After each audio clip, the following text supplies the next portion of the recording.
Hello दोस्तों, नमस्कार। मैं हूं नरपत परियार। कैनन इंस्टीट्यूट में आपका हार्दिक स्वागत करता हूं। तो हम बात कर रहे थे बृहत्तर भारत अर्थात भारतीय संस्कृति का विदेशों में प्रचार पर। तो हम पिछले वीडियो का कुछ रिवाइज कर लेते हैं, फिर आगे बढ़ते हैं। तो हमने पिछली वीडियो में चर्चा की थी कि बृहत्तर भारत ग्रेटर इंडिया शब्द का सर्वप्रथम प्रयोग राधा मुखर्जी ने किया था, जिनकी पुस्तक का नाम था the fundamental unity of India अर्थात भारत की मौलिक एकता।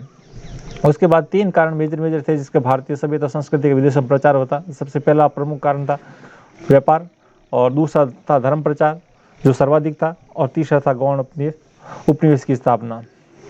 ठीक है, नेक्स्ट कालक्रम की दृष्टि से देखें तो सबसे पहला सांस्कृतिक प्रचार का प्रथम प्रमाण 1400 ईस्वी का बोझे अभिलेख मिलता हमने, और बवेर जातक में लिखा कि भारतीय व्यापारी खुले समुद्र की यात्रा करते हुए भूमि से ओझल हो जाया करते थे तथा वे बेबीलोन में भारतीय मोर का निर्यात करते थे।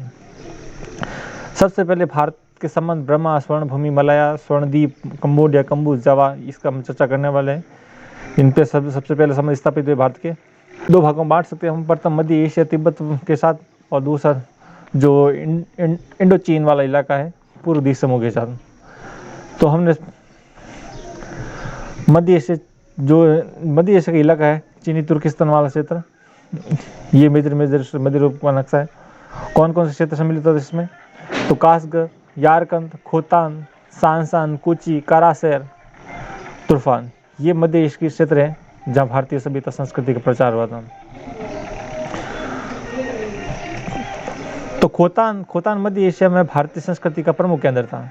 बौद्ध परंपरा के अनुसार मौर्य शासक अशोक के पुत्र कुस्तन या कुणाल ने सर्वप्रथम यहाँ हिंदू साम्राज्य की स्थापना की थी, और विजय शंभु जो कुस्तन का पुत्र था के समय वैरचो नामक एक बौद्ध आचार्य ने खोतान में बौद्ध धर्म की स्थापना की थी। खोतान का गोमती विहार, जहाँ फायान कहता अपनी किताब में लिखता है कि यहाँ 3000 महायान बौद्ध भिक्षु निवास करते थे, और खोतान में एक और भी हमने राजा का नया विहार का अध्ययन किया था। बाद में पढ़ते हैं कुची को पुराण में कुशद्वीप कहा गया। कुची बौद्ध संस्कृति का केंद्र था। यहाँ के प्राचीन नरेश भारतीय नाम धारण करते थे, जैसे स्वर्णपुष्प, हरिपुष्प, हरिदेव, स्वर्णदेव जैसे भारतीय नाम धारण करते थे। कुमार जीव के पिता का नाम कुमार नारायण, तो हमारे कश्मीर निवासी थे। उनका विवाह कुची की राजकुमारी के साथ, जीवा के साथ हुआ था, तो उनके उत्पन्न पुत्र का नाम कुमार जीव थे। ठीक है, ये कुची में बौद्ध धर्म की महायान शाखा का प्रचार किया था। तुर्फान और कास्कर दोनों मध्य एशिया में स्थित बौद्ध धर्म के केंद्र थे। तुर्फान के राजा चाऊ ने मैत्रेय मंदिर का निर्माण कर एक लंबा अभिलेख उत्कीर्ण करवाया था। काशगढ़, चीनी यात्री फायान जब काशगढ़ गया तब वहां पंचवार्षिक महोत्सव मनाया जा रहा था, जिसमें भगवान बुद्ध की अस्थि अवशेषों के दर्शन किए। तिब्बत में हमने पढ़ा था, तिब्बत को प्राचीन नाम सोगला कहते हैं, चोलखा कहते हैं। महाभारत और कालिदास के रघुवंश में जिसे त्रिविष्टप कहा गया।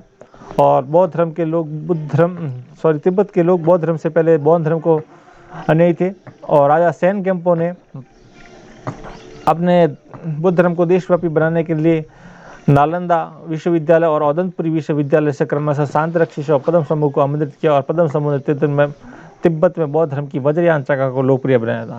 अब बात करते हैं चीन में भारतीय संस्कृति का प्रचार। तो चीन और भारत का संबंध बहुत पुराना रहा है। हम 2री शताब्दी ईसा पूर्व में हमें भारत और चाइना के साथ व्यापारिक संबंध थे। इस समय का हमें मैसूर से, जो तमिलनाडु वाला दक्षिणी भारत का इलाका है,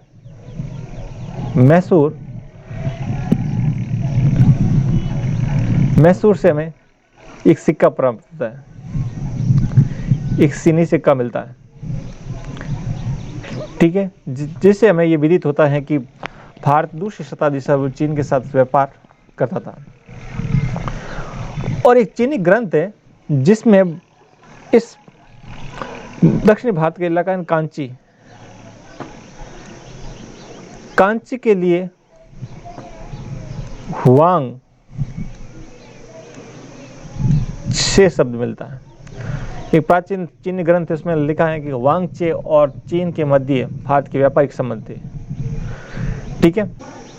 प्रथम शताब्दी ईस्वी में जब भारत में कुषाणों का राज था, भारत में कुषाण शासन कर रहे थे, उस समय 65 ईस्वी के आसपास चीन में एक राजा था जिसका नाम था मिंगती। क्या नाम था? सम्राट मिंगती, चीनी शासक था। इस सम्राट मिंगती को एक बार रात में स्वप्न देखा उसने कि एक महान प्रकाशवान व्यक्ति श्वेत अश्वसवार सोने चांदी से रत्न जड़ित उस घोड़े पर सवार दिखाई दिया। तब सम्राट मिंगती ने अपने दरबारियों से प्रश्न किया कि ऐसा व्यक्ति कौन है। तो उन्होंने दरबारियों ने आइडिया लगाया कि ऐसा व्यक्ति तो भारत में भगवान बुद्ध हुए थे। तो इस शासक मिंगती ने बुद्ध धर्म को अधिक जानने के लिए 2 भारतीय बौद्ध विद्वानों को आमंत्रित किया चाइना में। उनका नाम था, धर्म प्रचार के लिए बुलाया था, तो उनका नाम था, एक का नाम था धर्म रतन, दूसरे का नाम था कश्यप मातंग। इन दोनों विद्वानों को चीन आमंत्रित किया गया। जब ये दोनों विद्वान चीन गए थे, तब श्वेत अश्व पर सवार होकर गए थे। तो इनके सम्मान में सम्राट मिंगती ने चीन में एक विहार बनवाया जिसका नाम रखा गया श्वेताश्वर विहार, यानी व्हाइट हॉर्स मोनेस्ट्री। श्वेत अश्व विहार बनवाया वहां पर। इसके बाद एक चीनी शासक था जिसका नाम था लियांग हुती ने चीन में बौद्ध धर्म को राजधर्म बनाया। लियांग हुती चीनी सम्राट था, उसने चाइना में बौद्ध धर्म को राजधर्म घोषित कर दिया। आगे बढ़ते हैं। सुई और तांग वंशों के संरक्षण में बुद्ध काल तेजी से प्रचार हुआ था। तांग वंश, इस तांग वंश के राजवंश के काल में चीन का बुद्ध काल कहते हैं। क्या कहते हैं? चीन का बुद्ध काल, अर्थात तांग वंश के काल में बुद्ध धर्म का सर्वाधिक चीन में विकास हुआ।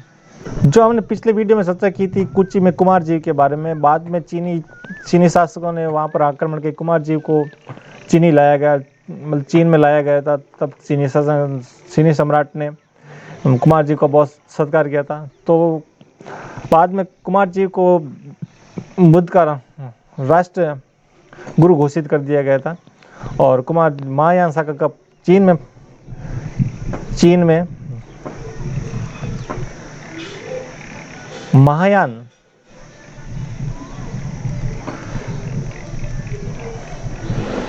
शाखा का प्रचार करने का श्रेय दिया जाता है।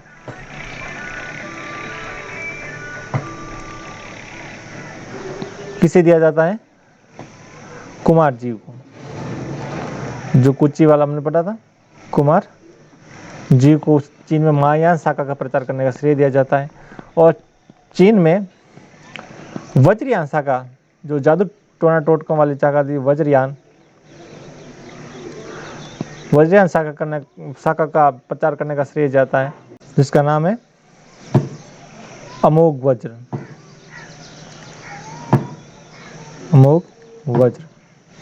इन्होंने चीन में वज्रयान शाखा का प्रचार किया। 526 ईस्वी में भारत से समुद्र मार्ग की यात्रा करते हुए बौद्ध धर्मा के अनुयायियों ने चीन में शान बौद्ध संप्रदाय की स्थापना की, जो जापान में जैन के नाम से जाना जाता है। बौद्ध धर्मा के अनुयायियों ने चाइना में शान बौद्ध संप्रदाय की स्थापना की।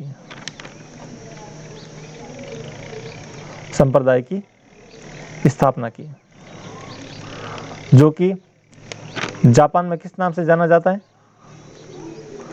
जैन के नाम से। इस संप्रदाय को जापान में जैन नाम से जाना जाता है। ये बौद्ध धर्म के अनुयायियों ने चीन में इस संप्रदाय की स्थापना की थी।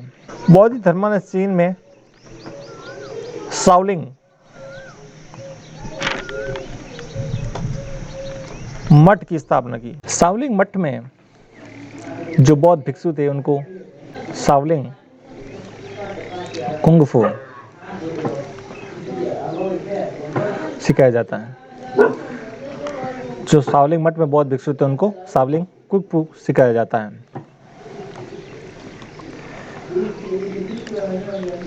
बौद्ध धर्म को प्रथम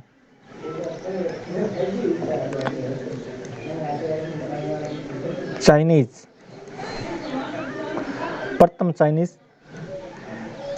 पैट्रियार्क कहा जाता है। बौद्ध धर्म को क्या कहा जाता है? प्रथम चाइनीज पैट्रियार्क कहा जाता है। और जापान में इसे क्या कहा जाता है? जापान में दारुमा कहा जाता है। दारुमा, ठीक है। ये था मुख्य रूप से चीन में भारतीय संस्कृति का प्रचार। जो मुख्य बातें थी हमने चर्चा की थी। चलो नेक्स्ट आगे बढ़ते हैं।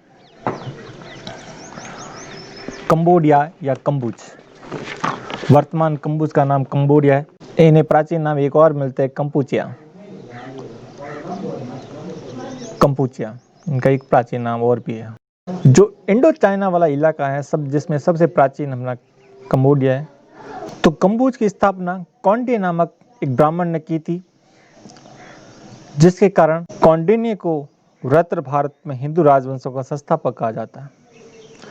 कौंडिन्य को हिंदू राज्यों का संस्थापक कहा जाता है। जयवर्मन, रुद्रवर्मन 6ठी शताब्दी यहाँ के शक्तिशाली शासक थे। प्रथम ऐतिहासिक राजवंश का नाम श्रुतिवर्मन था, जिसने कम्बुज को फुनान की अधीनता से मुक्त करवाने का श्रेय दिया। जो चीनी साहित्य है इसमें कम्बुज को क्या कहा गया? फुनान कहा गया। श्रुतिवर्मन प्रथम ऐतिहासिक राजा था जिसने फुनान से कंबोडिया को मुक्त करवाया था, ठीक है। स्वर्ण युग, कंबोडिया में स्वर्ण युग जयवर्मा द्वितीय का काल माना जाता है। जयवर्मा द्वितीय का काल कंबोडिया में स्वर्ण युग के नाम से जाना जाता है। इनका शासन 802 से 50 ईस्वी तक रहा। 802 से 50 ईस्वी तक रहा। जयवर्मा ने कंबोडिया में इंद्रपुर नामक एक नई राजधानी बसाई थी। 877 ईस्वी में इंद्रवर्मन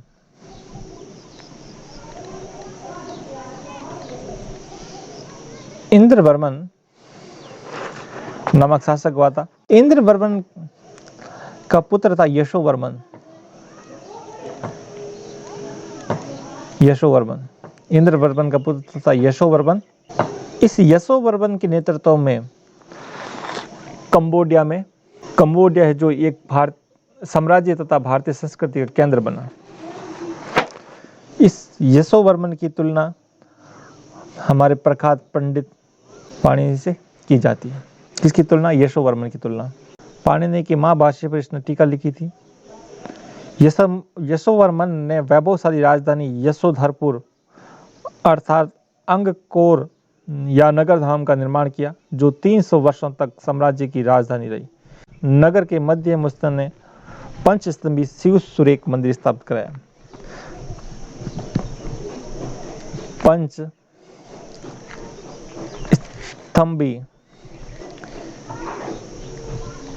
शिव सुरेख अंगकोर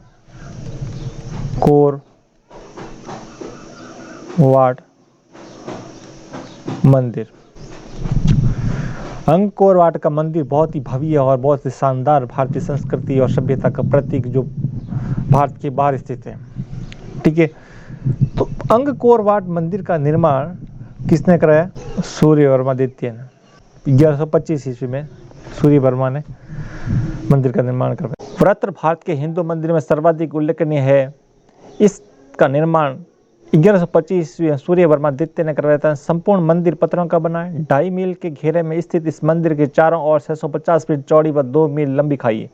मंदिर के अंदर जाने के लिए 40 फीट चौड़ा एक पत्थर का पुल निर्मित है। मंदिर के बीच का शिखर सबसे ऊंचा है और 4 कोनों पर 4 अन्य शिखर बने हैं। संपूर्ण मंदिर में कहीं पर भी चूने या प्लास्टर का प्रयोग नहीं मिलता है। मंदिर के भित्ति चित्रों और मूर्ति कला के विषय में पुराणों, रामायण, महाभारत से लिए गए। रामायण की संपूर्ण कथा का उत्कर्ष इसी मंदिर में मिलता है। राम रावण संग्राम सर्वाधिक भव्य भित्ति चित्र है। इसके अतिरिक्त बलि, वामन, मारीचीवध, गोवर्धन धारण, स्वर्ग नरक, समुद्र मंत्र, देव दानव युद्ध आदि प्रसिद्ध दृश्य है। यह मंदिर खमेर और चोल वस्तु शैली का मिश्रण है। मंदिर के गर्भ में गरुड़वाहन, शंख, चक्र, गदा, पद्मधारी भगवान विष्णु की स्वर्ण मूर्ति स्थापित है। यह विश्व का सबसे बड़ा हिंदू मंदिर परिसर व सबसे बड़ा धार्मिक स्मारक है। यह वैष्णव मंदिर अपने भित्तियों, शिखरों, पिरामिडों के कारण संसार का आश्चर्य कहा जाता है।